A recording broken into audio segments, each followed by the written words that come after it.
As we start Unit 2, we're going to cover chapters 4 and 5. So we'll start with 4.1 today, an introduction to fractions and mixed numbers. We all know that fractions are used to measure a part of a whole. And a fraction has two parts, a number on the top of the fraction bar, a number beneath. The one on the top is the numerator, the one on the bottom is the denominator. The bottom number, the denominator, tells the number of equal parts in the whole, where the top number is the number of parts that you're considering. And for our purposes, if we're looking at a drawing, they will be the parts that are shaded. That might not be true in a regular situation, but if you're looking at a drawing, it'll be the one that's shaded. A fraction whose numerator is an integer or whole number and whose denominator is of course, non-zero integer is called a rational number. And we'll talk about these later. But remember that the fraction bar means division. So we can use the knowledge of division to help us with this. Since the division by 0 is undefined, a fraction with a denominator of 0 is undefined, as you can see here. We can't have it on the bottom. We could have it on the top. 0 divided by n is 0. N divided by 1 is n, or that same number. If we have a number divided by itself, that's equal to 1. We know that. And if we have a negative divided by a negative, signs are the same. So we can say that that fraction would be positive. We can indicate that the entire fraction is negative if we have different signs in the division, whether it's on the top or whether it's on the bottom. So we're going to look at some drawings now and write a fraction to represent the shaded part. So in this first drawing, we have a circle that's divided into 3 parts. So 3 is our denominator, and we're considering 2 of those.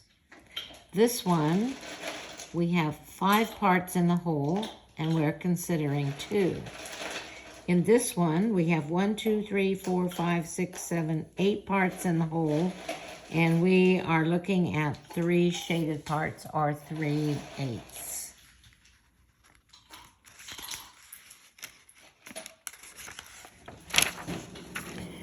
Now we're going to draw our figures. They're going to give us the fraction, and we're going to draw it. So the first one, 5/6. I'm just going to use a circle. You wouldn't need to use a circle, but I like to do those. They're easy to divide. And we're going to divide it into 6 parts. I'm going to divide it into half, and then I'm going to divide each half into thirds. So now I have 1, 2, 3, 4, 5, 6 parts. And I'm going to shade 5 of those. 1, 2, 3, 4, 5. So 5/6 is shaded. On this one, I'm going to draw a circle, and I'm going to divide it into 8 parts. So I'll divide it into 4. Then I'll divide each of those parts into 2 more. So I have 1, 2, 3, 4, 5, 6, 7, 8. And I'm shading 3 of those. It doesn't matter which 3 that you shade. 3 out of the 8. 3/8 of the parts are shaded. Next, we're going to look at proper fractions and improper fractions. Proper fractions are not like better or more correct. It's just they've given them this names. Proper fraction is a fraction whose numerator, that's the top number, is less than its denominator or bottom number. So proper fractions are less than 1. So we could have, we've just done 5/6, we've done 3/8, we could do 1/4, we could do 7/9. Those are all proper fractions because the numerator or top number is less than the bottom number.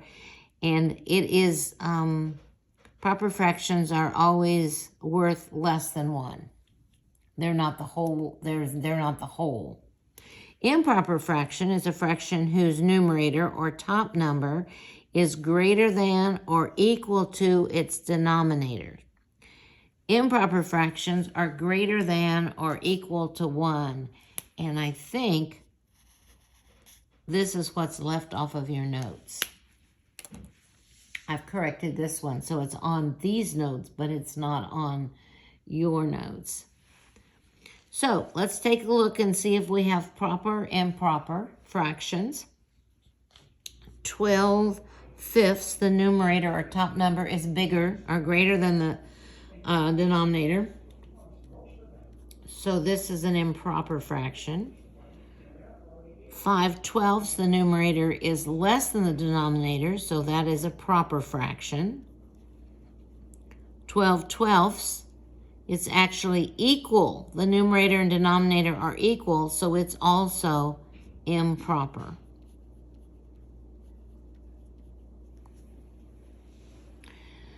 So now we have some drawings, and we are going to write an improper fraction, first of all, to represent the shaded areas. So when we look at these, the denominator is going to be how many pieces in a whole. So we're just going to look at one of these holes, and how many pieces are in there? 4. So we're talking about fourths. We're not talking about all of the pieces together. We're talking about how many pieces in the whole. And now we're going for a numerator is going to be how many are shaded.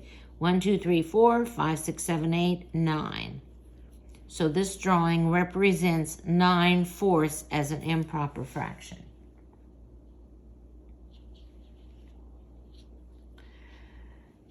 Next, we're going to look at mixed numbers. We're doing a lot of the very, very basic things in this lesson. So a mixed number is a sum. That means we're going to add the whole number and a fractional part of the whole. However, the plus sign is left out. Okay?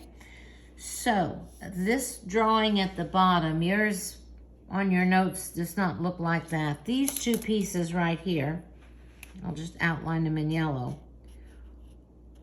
are on the next page. Somehow they didn't get attached to this. I don't know. So you can kind of draw these in and shade this one.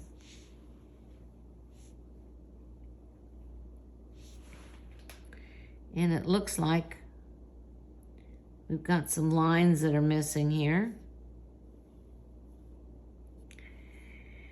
So we have 1 hole, 2 holes, and then we have 3 out of 4. So it's 2 holes and 3/4, but we leave the plus sign out. Okay?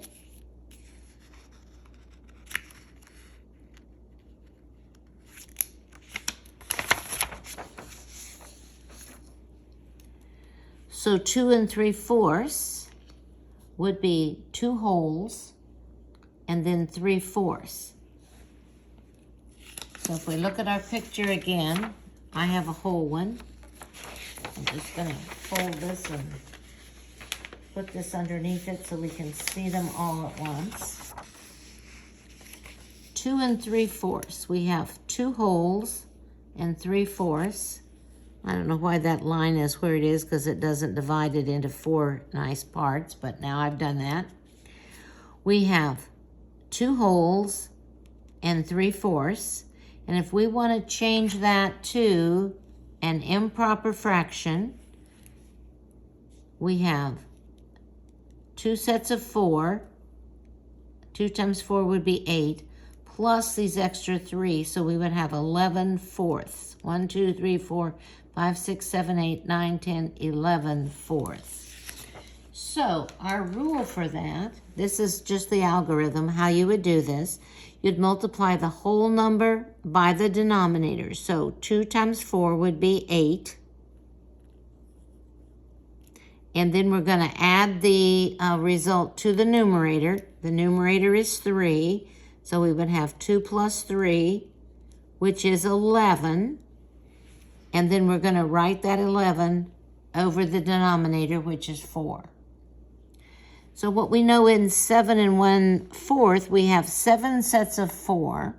Each whole has 4 in it, fourths. So 7 times 4 would be 28. And then we've got this extra 1. So we have 29. That's step 2. And we'll write it over our original denominator. This is negative, so our improper fraction is also going to be negative. We have 8 sets of 5, which would be 40, plus these 2. So we would have negative 42 over 5. Negative 42 fifths. This is very simple. Just think, if you have 8 holes, those 8 holes will each have 4 pieces in them. They'll be divided into fourths because that's what we're talking about. Or fifths, I'm sorry. Divided into fifths. So we would have 8 sets of 5 or 40, plus these 2 extra, we would have 42 fifths. Now, if we want to go the other way and we want to convert an improper fraction to a mixed number, we know that this means divided by. So this would be 25 divided by 6. That goes 4 times, which uses 24, and we have 1 left over. 1/6. If we have 39 fourths, that's 39 divided by 4. It won't go 10 times because that would be 40, so it's only going to go 9 times. 9 times 4 is 36, with 3 left over, 3/4. 9 3/4. If we have 14 fifths, that's 14 divided by 5. You may not have to write this out. How many 5s in 14? 2, which uses 10, and we have 4 left over. 2 4/5. The divisor becomes the denominator. The remainder is the numerator. And of course, this is the dividend that we would get. So if we have negative 95 elevenths, that's going to be negative. And we're going to divide 95 by 11, which goes 8 times because 9 would be too big. That's 99. And if we subtract, we get 7. So negative 8 7/11.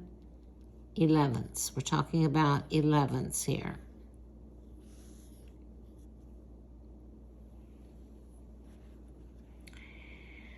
Okay, if we have any kind of a quotient, we have any kind of a division problem, we can write that as a mixed number. Lots of times we use a remainder, and that's useful. Sometimes if we want to take the division as far as we can, this is one of those ways. We can write the remainder as a fraction. So they've divided 529 divided by 25. They get 21, and they have 4 left over. 4 out of 25. Or 21 4/25.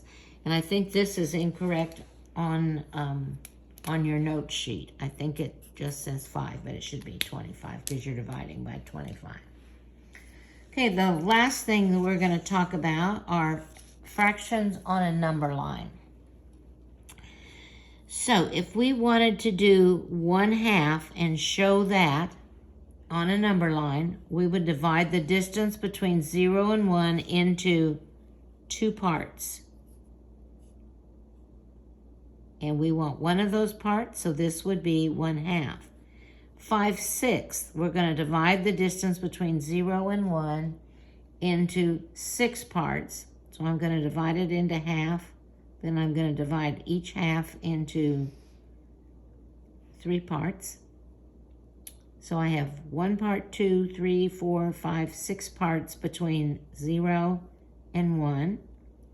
And I want to show where 5/6 is, 1/6, 2/6, 3/6, 4/6, 5/6.